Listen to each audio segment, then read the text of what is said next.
जब हम किसी पहाड़ी रास्ते पर गाड़ी चलाते हैं तो हम सड़क को बस एक रास्ते की तरह देखते हैं। एक मोड़ आता है, फिर एक चढ़ाई आती है।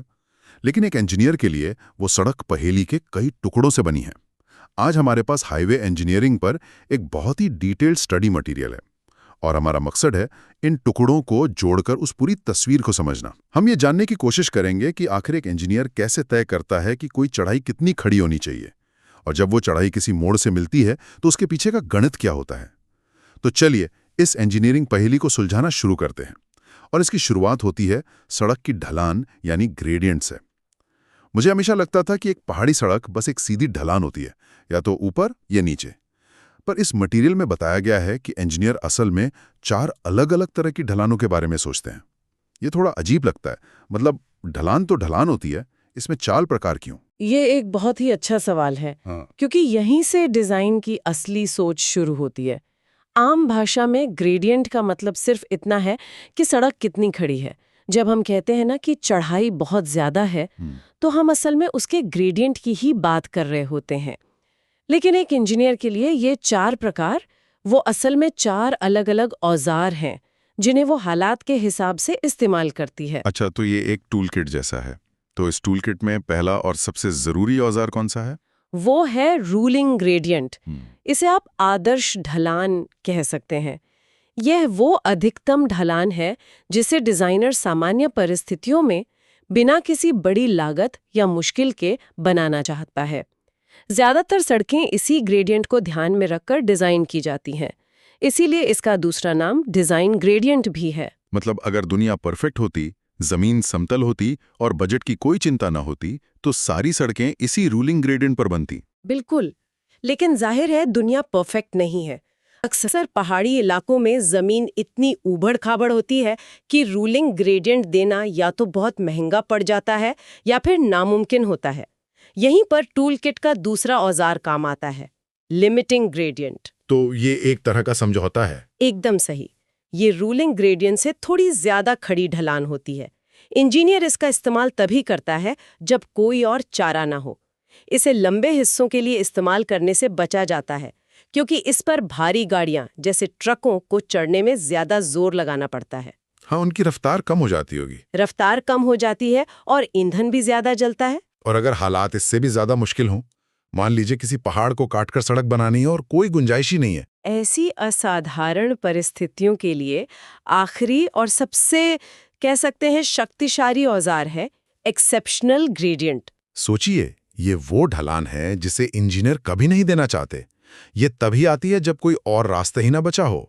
ये सबसे खड़ी ढलान होती है और इस पर एक बहुत सख्त शर्त भी लगा दी जाती है। क्या शर्त? शर्त यह है कि इसे 100 मीटर से ज्यादा की लंबाई के लिए इस्तेमाल नहीं किया जा सकता। अच्छा। हाँ, ऐसा इसलिए ताकि किसी भी गाड़ी को बहुत देर तक इस एक्सट्रीम चढ़ाई का सामना ना करना पड़े। ये एक इमरजेंसी समाधान है, नियम नहीं। तो हमारे पास 3 तरह की चढ़ाई हो गई, आदर्श, समझौता और इमरजेंसी। लेकिन चौथा ग्रेडियंट तो मिनिमम है, यानी सबसे कम। इसकी जरूरत क्यों पड़ती है? सड़कें सपाट क्यों नहीं हो सकती? सड़कें सपाट इसलिए नहीं हो सकती क्योंकि फिर उन पर पानी जमा हो जाएगा। बारिश का पानी सड़क का सबसे बड़ा दुश्मन है। अगर पानी सड़क पर रुका तो वो धीरे धीरे अंदर रिसकर सड़क की नींव को कमजोर कर देगा और गड्ढे बनने लगेंगे। तो मिनिमम ग्रेडियंट वो बहुत हल्की सी ढलान है जो सिर्फ इसलिए दी जाती है ताकि पानी बहकर सड़क के किनारे बनी नालियों तक पहुंच जाए। ये सड़क की लंबी उम्र के लिए बहुत जरूरी है। ये बात समझ में आई। तो रूलिंग ग्रेडियंट रोजमर्रा का नियम है, लिमिटिंग कभी कभार की छूट है, एक्सेप्शनल एक तरह का इमरजेंसी समाधान है, और मिनिमम ग्रेडियंट वो सड़क का एक अदृश्य बॉडीगार्ड है जो उसे पानी से बचाता है। क्या बेहतरीन तरीके से समझाया है। यही वो 4 औजार हैं जिनके बीच एक इंजीनियर को संतुलन बनाना पड़ता है। ठीक है, तो ये तो हुई सीधी चढ़ाई की बात। लेकिन अब यहाँ एक और परत जोड़ते हैं। क्या होता है जब गाड़ी एक चढ़ाई पर भी हो और साथ ही एक तीखे मोड़ पर भी घूम रही हो? एक ही वक्त में दो चुनौतियां। के प्रतिरोधों से एक साथ लड़ना पड़ता है। पहला तो जाहिर है चढ़ाई की वजह से ग्रेड प्रतिरोध, और दूसरा है मोड़ पर घूमने की वजह से वक्र प्रतिरोध यानी कर्व रेजिस्टेंस। एक मिनट, वक्र प्रतिरोध ये क्या चीज है? चढ़ाई तो समझ आती है, पर मुड़ने में ताकत क्यों लगती है? इसे ऐसे समझिए, जब आप एक भारी शॉपिंग कार्ट को सुपरमार्केट में सीधा धकेल रहे होते हैं तो आपकी सारी ताकत उसे आगे बढ़ाने में लगती है, लेकिन जैसे ही आप उसे मोड़ते हैं आपको उसे सीधा धकेलने के साथ साथ साइड में भी घुमाना पड़ता है। आपकी कुछ ऊर्जा उस मोड़ को संभालने में खर्च हो जाती है। गाड़ी के इंजन के साथ भी ठीक यही होता है। अच्छा। इंजन की शक्ति, जिसे हम ट्रैक्टिव एफर्ट कहते हैं, पिछले पहियों को घुमाती है ताकि गाड़ी आगे बढ़े, लेकिन मोड़ पर अगले पहिए घूम जाते हैं। इस वजह से इंजन की सारी शक्ति गाड़ी को चढ़ाई पर ले जाने में नहीं लग पाती। कुछ शक्ति उस मोड़ से लड़ने में बर्बाद हो जाती है। इसी अतिरिक्त बल को हम वक्र प्रतिरोध कहते हैं। तो इसका मतलब गाड़ी पर एक ही वक्त में दो तरह का स्ट्रेस पड़ रहा है, चढ़ाई का भी और मुड़ने का भी। ये तो इंजन के लिए बहुत ज्यादा होगा, खासकर किसी भारी ट्रक के लिए। इंजीनियर्स इसका हल कैसे निकालते हैं? क्या वो उस हिस्से में सड़क को थोड़ा कम ढलान वाला बना देते हैं? आपने बिल्कुल सही पकड़ा। यही इसका समाधान है। इंजीनियर बहुत तार्किक तरीके से सोचते हैं।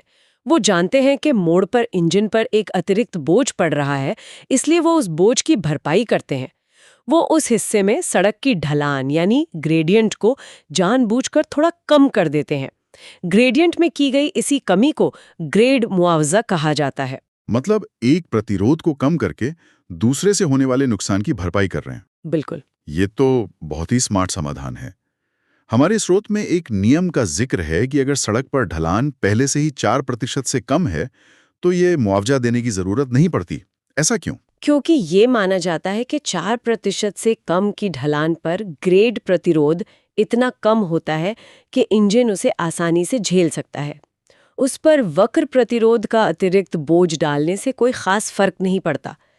ये कुछ ऐसा है कि अगर आप पहले से ही एक बहुत हल्का बैग उठाकर चल रहे हैं तो उसमें एक और किताब डालने से आपको ज्यादा महसूस नहीं होगा। लेकिन अगर बैग पहले से ही बहुत भारी है, हाँ, तब एक और किताब का वजन भी बहुत मायने रखेगा। तो हमने ये तो समझ लिया कि सीधी चढ़ाई और उतराई को कैसे मैनेज किया जाता है और मोड़ के साथ आने वाली चढ़ाई को भी।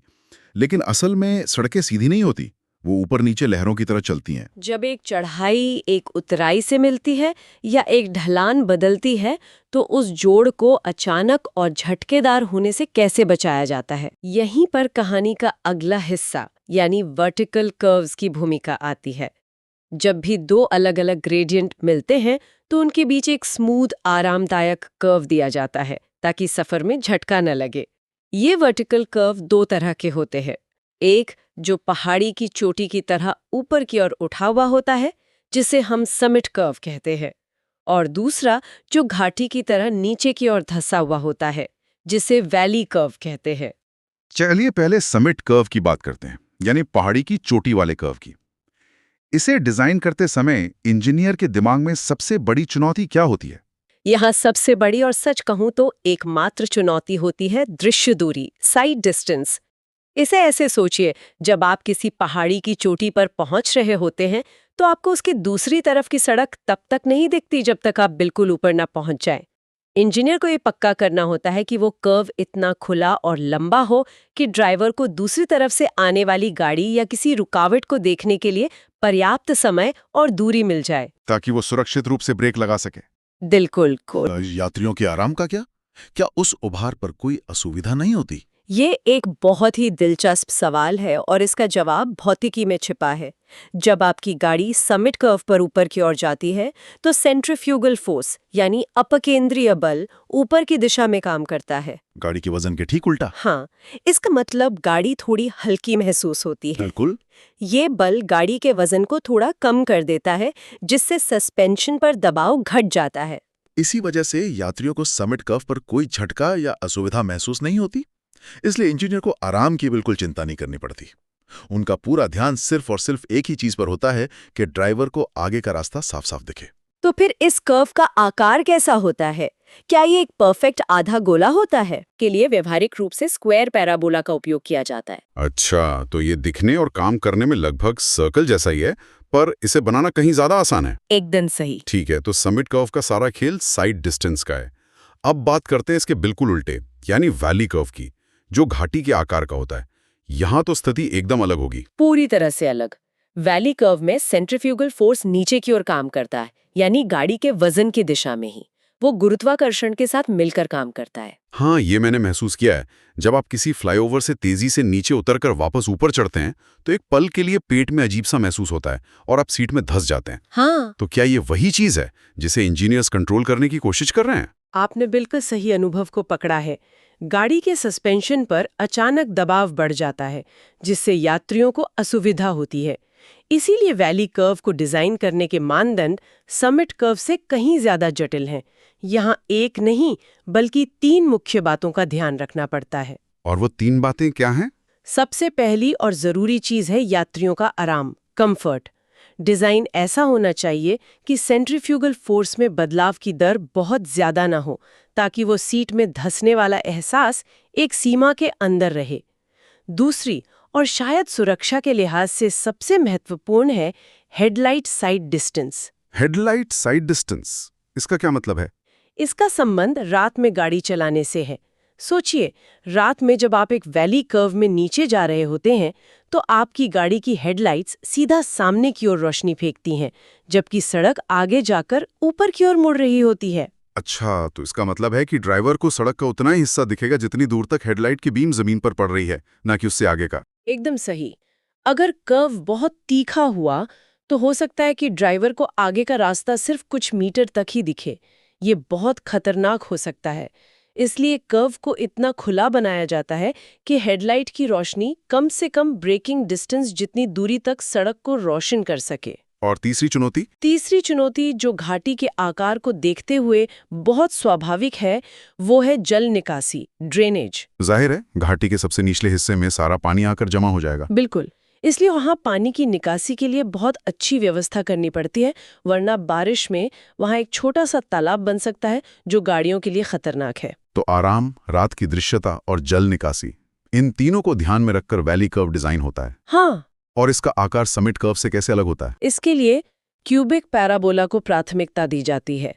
इसका गणित थोड़ा जटिल है, लेकिन इसका मुख्य फायदा ये है कि ये आकार सेंट्रीफ्यूगल फोर्स को ज्यादा धीरे-धीरे और सहजता से लागू करता है।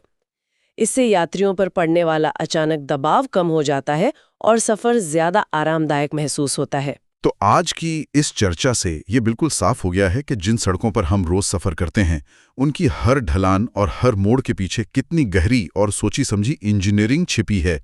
हमने ग्रेडियंट के उस टूलकिट को समझा जिसमें रूलिंग, लिमिटिंग, एक्सेप्शनल और मिनिमम जैसे 4 अलग-अलग औजार हैं।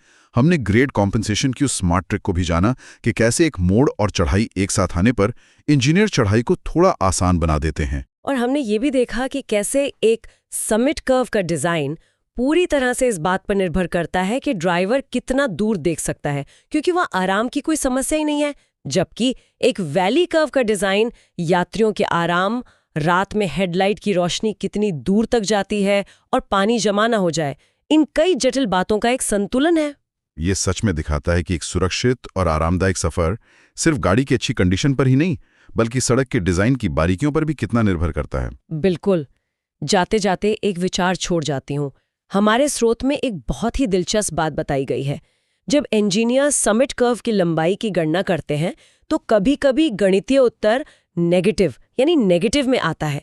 अब पहली नजर में लगेगा कि गणना में कोई गलती हो गई, लेकिन इसका असली मतलब यह है कि उस खास ज्यामिति में साइड डिस्टेंस की कोई समस्या ही नहीं है, दृश्यता जरूरत से ज्यादा उपलब्ध है। तो एक नेगेटिव नतीजा असल में एक बहुत ही पॉजिटिव स्थिति का संकेत दे रहा है। सही। तो इंजीनियरिंग में ऐसी और कौन सी स्थितियां हो सकती हैं जहां एक नकारात्मक परिणाम वास्तव में एक अनुकूल स्थिति का संकेत देता हो?